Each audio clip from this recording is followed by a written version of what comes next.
आज हम बात करेंगे ओज़कॉर्प की। ओज़कॉर्प को हमने द बैटमैन मूवी में देखा था। वो कैरामाइन फैल्कन का राइट हैंड था। आइसबर्ग लॉन्च को मैनेज करता था और गोथाम के अमीर लोगों और स्ट्रीट लेवल पर ड्रग्स डिस्ट्रीब्यूट करता था। मूवी में वो बैटमैन और जेम्स को थोड़े क्लूज देने में हेल्प करता था। जब रिडलर ने कैरामाइन फैल्कन को मार दिया, ओज ऑलमोस्ट फ्रेम हो गया उसके मर्डर के लिए। और जब गोथाम में बाढ़ आई और शहर की व्यवस्था हिल गई, ओज ने अपनी जगह बदल ली और सोचा क्यों न मैं गोथाम का राजा बन जाऊं। सीरीज में दिखाया गया कि बाढ़ की वजह से गरीब इलाकों पर बहुत असर पड़ा और पुलिस और एडमिनिस्ट्रेशन बिजी है लोगों की हेल्प करने में, यानी ये सिचुएशन कमजोर है और क्रिमिनल्स के लिए सत्ता पर कब्जा करने का परफेक्ट मौका है। ओज आइसबर्ग लाउंज में जाता है और एक सिक्योर वॉल्ट से एक फोल्डर निकालता है जिसमें गोथाम के बड़े बड़े लोगों के डर्टी सीक्रेट्स हैं। इस फोल्डर के साथ ओज किसी को भी कंट्रोल कर सकता है, लेकिन उसे अल्बर्टो फैल्कन कैरामाइन का बेटा पकड़ लेता है। ओज सिचुएशन को हैंडल करता है और अल्बर्टो को ड्रिंक्स और ड्रग में इन्वॉल्व कर देता है। धीरे धीरे अल्बर्टो अपने प्लान्स के बारे में बताता है, ड्रॉप्स की केमिस्ट्री चेंज करके ड्रग गेम में रेवोल्यूशन लाना। ओज इस बारे में जानना चाहता है, लेकिन अल्बर्टो एरोगेंट हो जाता है और ओज गुस्से में उसे शूट कर देता है। अब पछतावा काम नहीं आता, लाश को छुपाना पड़ता है। ओज एक लड़के विक्टर को पकड़ लेता है और उसे हेल्प करने के लिए मजबूर करता है। दोनों बॉडी को रेड लाइट एरिया के स्क्रैप यार्ड ले जाकर डिस्पोज कर देते हैं। विक्टर ओज को कन्विंस करता है कि वो यूजफुल हो सकता है और दोनों की दोस्ती शुरू होती है। ओज अल्बर्टो की रिंग भी ले लेता है जो पहले सेल्वाटोर मैरोनी की थी। ओज अपने ठिकाने पर वापस आता है और एक वर्कर को बुलाता है कि काउंसिलमैन हैडी के हिपोक्रेसी वाले डॉक्यूमेंट उस तक पहुंचा दे ताकि फ्यूचर में वो उसको कंट्रोल कर सके। डॉक्टर ओज को बताता है कि उनका प्रोडक्ट ड्रॉप्स सिर्फ 30% रिकवर हुआ है और थोड़ा कंटेमिनेटेड भी है, लेकिन ओज फिर भी कहता है कोई बात नहीं, डिस्ट्रीब्यूशन स्टार्ट करो। इस बीच ओडेसा मॉब उनका प्रोडक्ट चुरा लेती है, लेकिन चोरी से पहले ही ओज को एक कॉल आता है द फैमिली से। माइलोस ग्रेपा और जॉनी विट्टी जो फैल्कन क्राइम फैमिली के मेंबर्स हैं। ओज प्लान करता है कि इस शिपमेंट का यूज करके अपना बिजनेस और बड़ा करे। तभी सोफिया फैल्कन कैरामाइन की बेटी आ जाती है और अल्बर्टो के मर्डर के बारे में ओज से सवाल जवाब करने लगती है। ओज आधा सच बोलता है और किसी तरह निकल जाता है, लेकिन सोफिया को उस पर और ज्यादा शक होने लगता है। ओज अपनी माँ के पास जाता है और उससे अपना गिल्ट शेयर करता है। अल्बर्टो को मारने का रिग्रेट उसके अंदर अभी भी है। उसकी माँ उसे एडवाइस देती है कि हमेशा अपने इंस्टिंक्ट पर भरोसा करे, क्योंकि वही उसे एक दिन गोथाम का रूलर बनने में मदद करेगी। माँ की बातें सुनकर ओज मोटिवेट होता है और वो विक्टर के साथ मिलकर अपने प्लान के नेक्स्ट स्टेज पर काम शुरू कर देता है। ओज जेल में सेल्वाटोर मैरोनी से मिलता है और दोनों मिलकर एक फेक रॉबरी प्लान बनाते हैं जिससे वो फैल्कन के शिपमेंट का फायदा उठा सकें। मैरोनी पहले थोड़ा सस्पिशियस होता है, लेकिन जब ओज उसकी रिंग वापस करता है तो वो उस पर भरोसा करने लगता है। ओज अपना अलिबाई चेक कर रहा होता है, तभी सोफिया और उसके आदमी आ जाते हैं। ओज थोड़ा घबरा जाता है, लेकिन तभी एक बिना ड्राइवर की गाड़ी टकराती है जिसमें अल्बर्टो की लाश है और ओज पर से सारे शक दूर हो जाते हैं। अब ओज का पूरा फोकस शिपमेंट और अपनी पावर ग्रो करने पर है। वहीं doctor Julian Rush Sophia Falcone की हेल्प कर रहा है अल्बर्टो की मौत के ट्रॉमा से निकलने में। Rush strobe light therapy use करता है, लेकिन सोफिया अपने विजन्स उससे शेयर नहीं करती। दूसरी तरफ ओज जाता है मैरोनी फैमिली मीटिंग में ताकि सेल्वाटोर मैरोनी को कन्विंस कर सके कि वो फैल्कन के ड्रग्स को लूट ले। मैरोनी पहले हेजिटेट होता है क्योंकि वो जेल में है और कोई फालतू की प्रॉब्लम नहीं चाहता, लेकिन उसकी वाइफ नादिया और बेटा ताज उसे समझाते हैं कि ये एक सुनहरा मौका है। आखिर में इरवाद को हाइस्ट लीड करने का काम दिया जाता है। ओज सबको प्लान समझाता है, ड्रग्स का रूट, फेमा ट्रक और कंटेनर डिटेल्स, लेकिन प्लान में एक बड़ा ट्विस्ट आता है। हाइस्ट के दौरान इरवाद जख्मी हो जाता है और उसके काफी लोग मारे जाते हैं। सिचुएशन बिगड़ जाती है और ओज को वहां से भागना पड़ता है। उसके साथ सोफिया का बॉडीगार्ड कैस्टेलो भी होता है। बाद में विटी, ग्रैपा और लूका फैल्कन ओज से पूछताछ करते हैं कि इन पर अटैक कैसे हुआ। उन्हें लगता है कि अटैक फेल हो गया, लेकिन सच तो ये है ओज के भागने के बाद मैरोनी के आदमियों ने ट्रक रेड करके ड्रग्स ले लिए। अब सोफिया और भी ज्यादा गुस्सा हो जाती है। वो इंसिस्ट करती है कि मैरोनी फैमिली ही अल्बर्टो के खून की जिम्मेदार है। सोफिया को लगता है कि मैरोनी फैमिली के पास कोई इनसाइडर है जो फैल्कन क्राइम फैमिली के अंदर से उनके ट्रांसपोर्ट रूट लीक कर रहा है। ओज इस दरार का फायदा उठाने की कोशिश करता है। वो सोफिया को मैनिपुलेट करना चाहता है ताकि वो उसकी तरफ आ जाए, लेकिन सोफिया उसका ऑफर सीधा रिजेक्ट कर देती है। सोफिया, जिसे लोग द हैंगमैन के नाम से भी जानते हैं, रिपोर्टर्स के कुछ चीप मूवमेंट सुनकर एक बार में चली जाती है। वहाँ उसकी मुलाकात होती है डिटेक्टिव मार्कस वाइस से, जो पहले कैरेमिन फैल्कन के लिए काम करता था और अब ड्रग के नशे में चूर रहता है। सोफिया उसे ड्रग्स और पैसे देती है ताकि वो उस इनसाइडर का पता लगा सके। वो बाहर से स्ट्रॉन्ग और कंट्रोल में दिखती है, लेकिन एक सीन में वो वार्डरोब में सोते हुए दिखाई जाती है, जिससे लगता है कि उसकी मेंटल हेल्थ पर असर पड़ रहा है। दूसरी तरफ ओज विक्टर से कहता है कि उन्हें एक फॉल गाय ढूंढना होगा, मतलब कोई ऐसा आदमी जिसके ऊपर इनसाइडर होने का इल्जाम डाल सके। ओज के पास विटी की पिक्चर्स हैं लूका की वाइफ के साथ, जिससे वो विटी को फ्रेम कर सकता है, क्योंकि सोफिया पहले से ही विटी से नफरत करती है। लेकिन प्लान स्टार्ट करने से पहले ओज और विक्टर थोड़ा टाइम स्पेंड करते हैं ईव, कार्लो और उसकी गर्ल्स के साथ। ईव ओज को वार्न करता है कि वो बहुत रिस्की गेम खेल रहा है, लेकिन ओज हमेशा की तरह स्वीट बातें करके सबको शांत कर देता है। फिर ओज विक्टर को अपनी पास्ट स्टोरी बताता है, कैसे वो पहले पिंची के ड्राइवर का काम करता था, कैसे फेट्स और फैल्कन्स के बीच कन्फ्लिक्ट हुए, और विक्टर के पास्ट का एक छोटा हिंट भी मिलता है। ओज लेट पहुंचता है एल्बर्टो के फ्यूनरल में और सोफिया फौरन नोटिस कर लेती है। ओज चाहता है कि वो लूका को विटी की पिक्चर्स दे ताकि उसके अगेंस्ट प्रूफ मिले, लेकिन वो उसमें फेल हो जाता है। फिर वो सोफिया को मक्खन लगाने लगता है, अपनी माँ और एल्बर्टो के लॉस के इमोशनल एग्जाम्पल देकर वो उसका भरोसा जीतने की कोशिश करता है। रिसेप्शन के दौरान डिटेक्टिव वाइस सोफिया को बताता है कि इरवैट की लोकेशन मिल गई है, वो बेसमेंट में सोफिया के पास ही छुपा है। वहीं नादिया ओज को डांट लगाती है, लेकिन ओज के पास एक ट्रम्प कार्ड है, विटी और लूका की वाइफ की पिक्चर्स। नादिया समझ जाती है कि ओज एक्चुअली यूजफुल है और वो उसे इरवैट को रेस्क्यू करने के लिए बोलती है। ओज फिर विक को बोलता है कि वो डायमंड प्लांट करे ताकि विटी फ्रेम हो जाए, लेकिन विक पकड़ा जाता है। लेकिन अब विटी पर इल्जाम लगाना पॉसिबल नहीं। ओज खुद ही इरवैट को मार देता है और ब्लेम कैस्टिलो पर डाल देता है। गुस्से में लूका फैल्कन कैस्टिलो को शूट कर देता है, क्योंकि उसने मरूनी के आदमी को मारा था और इन्फो लीक कर दी थी।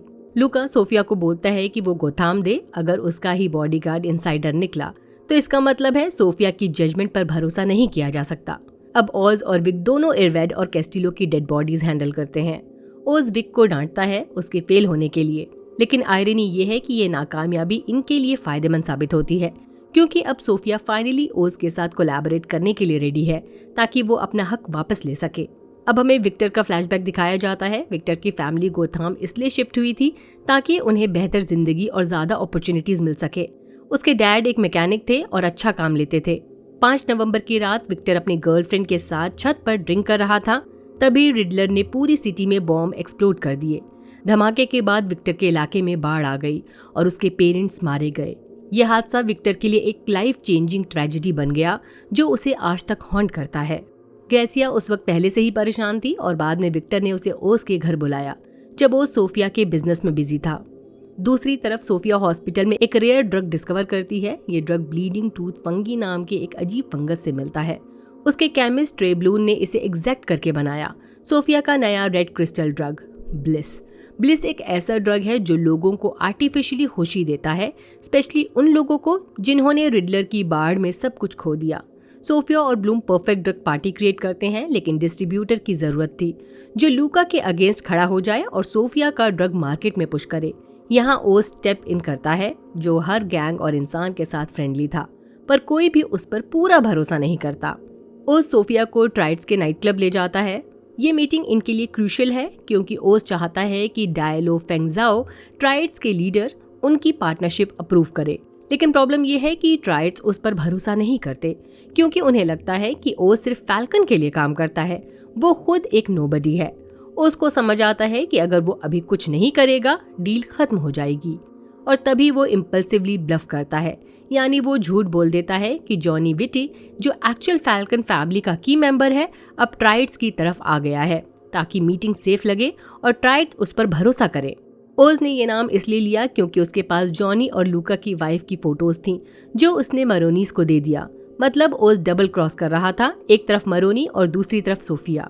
इसके बाद ओज और सोफिया मिलकर जॉनी विटी को पकड़ लेते हैं और उसे डायलो को कन्विंस करना पड़ता है कि वो सोफिया और ओज के साथ है। सोफिया अपनी स्मार्ट अप्रोच से फेंगजाओ का भरोसा जीत लेती है।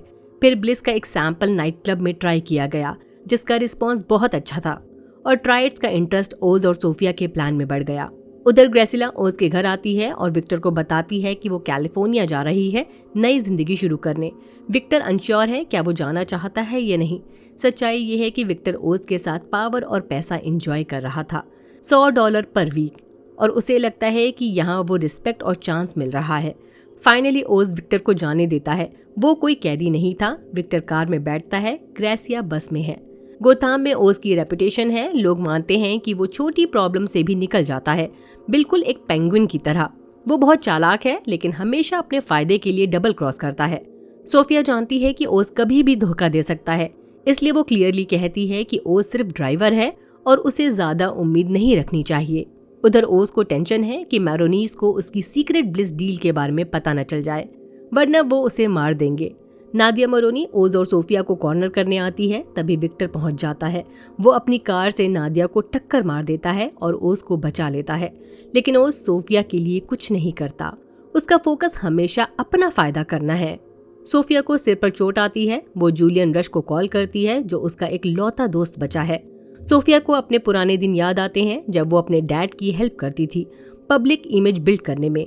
एक चैरिटी इवेंट में सोफिया एक जर्नलिस्ट समर ग्लीसन से मिलती है। Summer mysterious suicide cases investigate कर रही होती है, जिसमें सभी विक्टिम्स औरतें हैं। वो कैरामाइन के आइसबर्ग लाउंज से जुड़ी हैं। समर बताती है कि ये औरतें, इंक्लूडिंग सोफिया की मॉम, इन्होंने फांसी लगा ली थी। सोफिया को शौक होता है कि शायद उसके डैड ने उसकी माँ को मारा है। जब सोफिया कैरामाइन से इस बारे में पूछती है, वो बस कहता है कि उसकी माँ जिद्दी थी। सोफिया को लगता है कि उसकी मॉम डिप्रेस्ड नहीं थी। फिर सोफिया दोबारा समर से मिलती है, जो चाहती है कि सोफिया कैरामाइन का सीक्रेट एक्सपोज करे। सोफिया मना कर देती है और ओज, जो उसका ड्राइवर था, वार्न करता है कि रिपोर्टर से बचकर रहे। लेकिन इवेंचुअली ओज सोफिया का सीक्रेट डैड को बता देता है। कैरामाइन ने ट्रैप सेट किया। सोफिया फ्रेम्ड हो जाती है 6 औरतों के खून के इल्जाम में।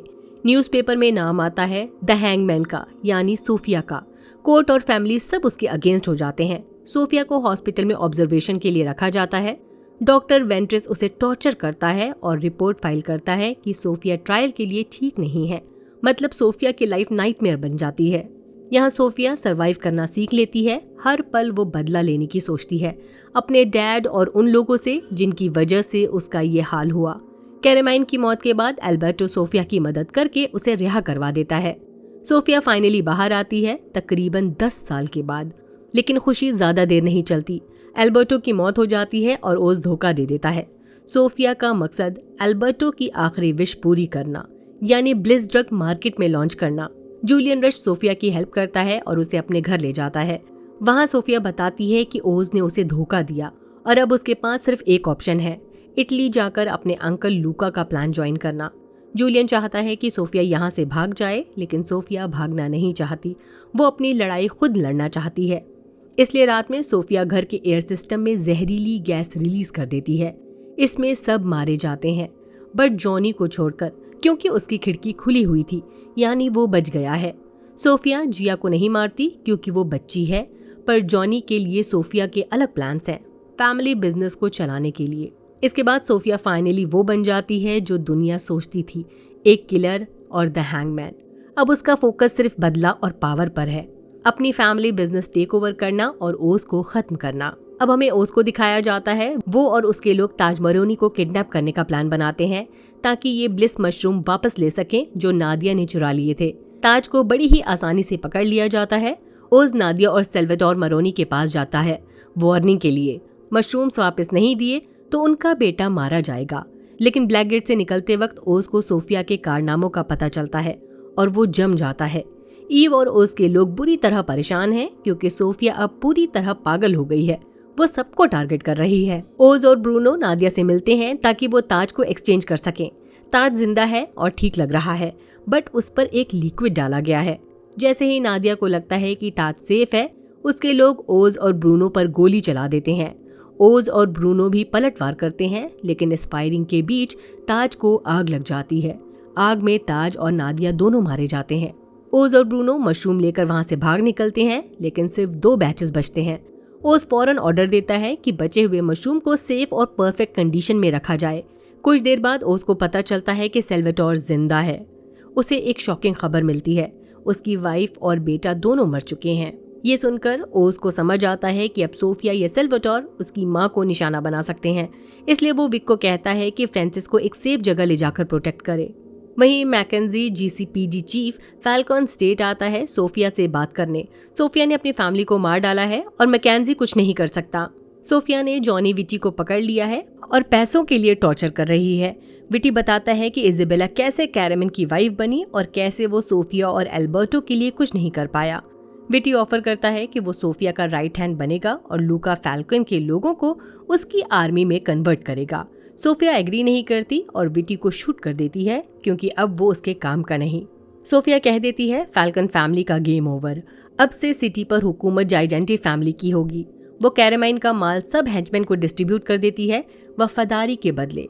फिर सोफिया सीधा सेल्वाटोर के पास जाकर डील रख देती है, मारोनीज और जिजेंटीज एक हो जाएं, ओज को खत्म करके गोथाम का नया दौर शुरू करें। सेल्वाटोर हेजिटेट करता है लेकिन सिचुएशन के हिसाब से ये बेस्ट ऑप्शन है। वहीं ओज विक को बोलता है कि वो उसकी माँ को सेफ जगह ले जाए।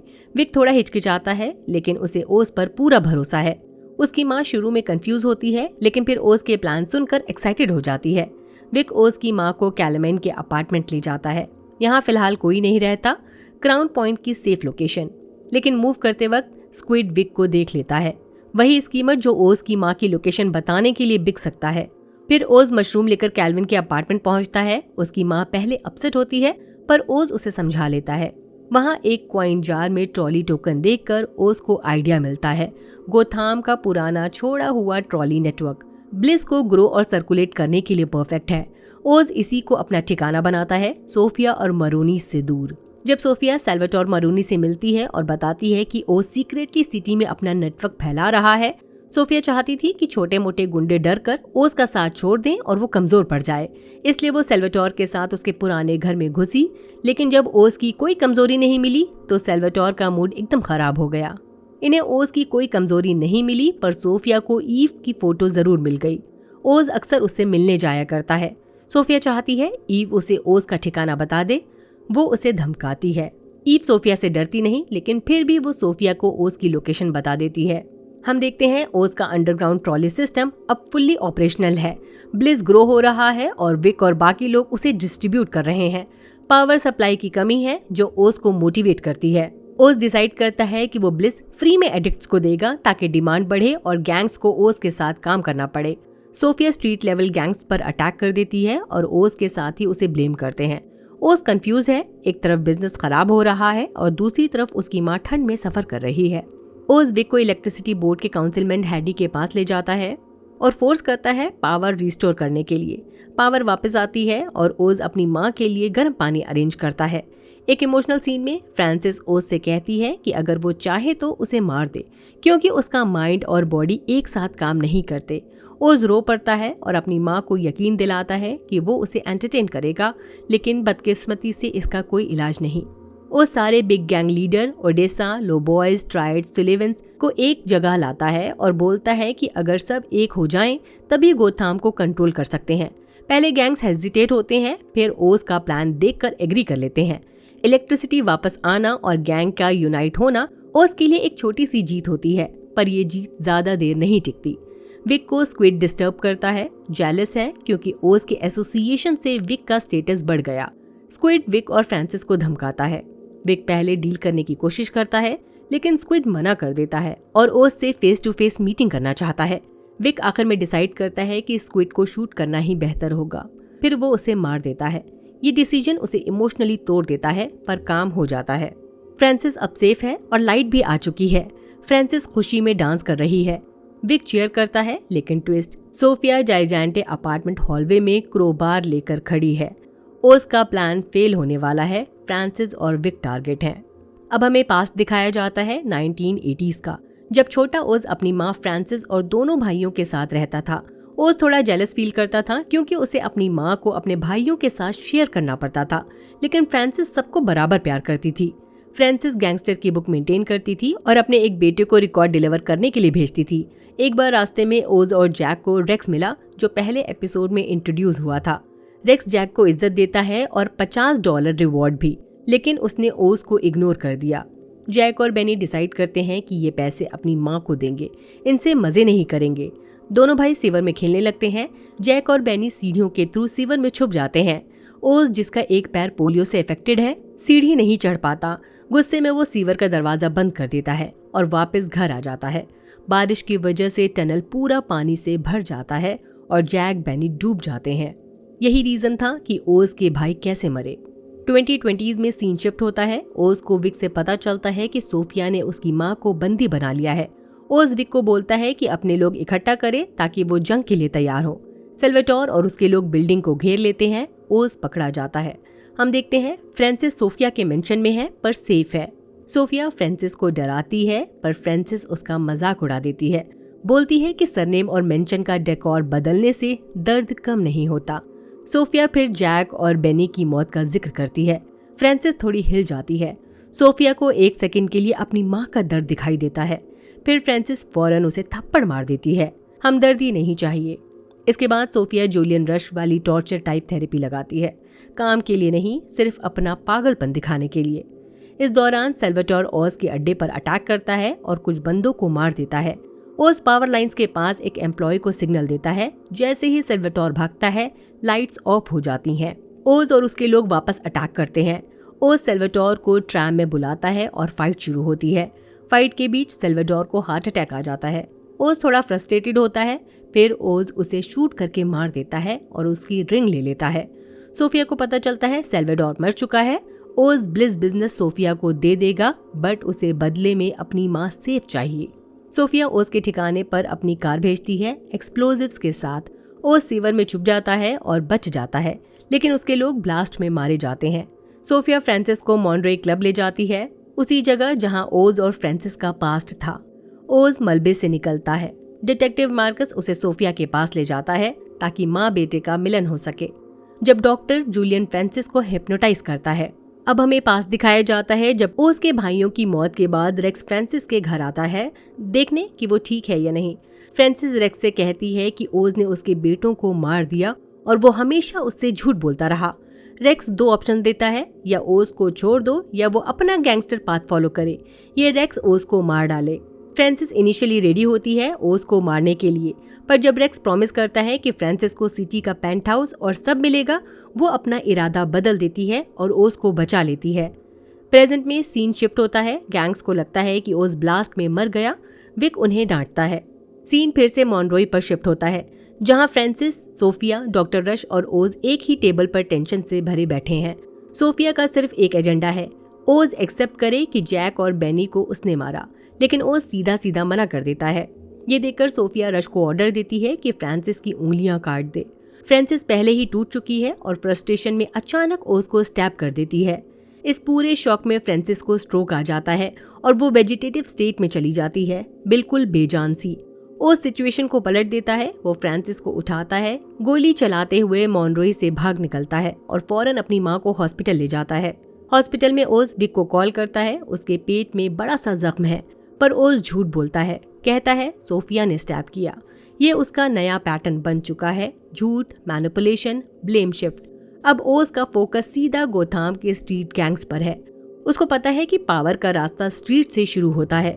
उधर गैंग सोफिया से पूछते हैं कि अब क्या। सोफिया प्रॉमिस करती है ओज को ला दो, फिर तुम सबको गोथाम का कंट्रोल मिलेगा।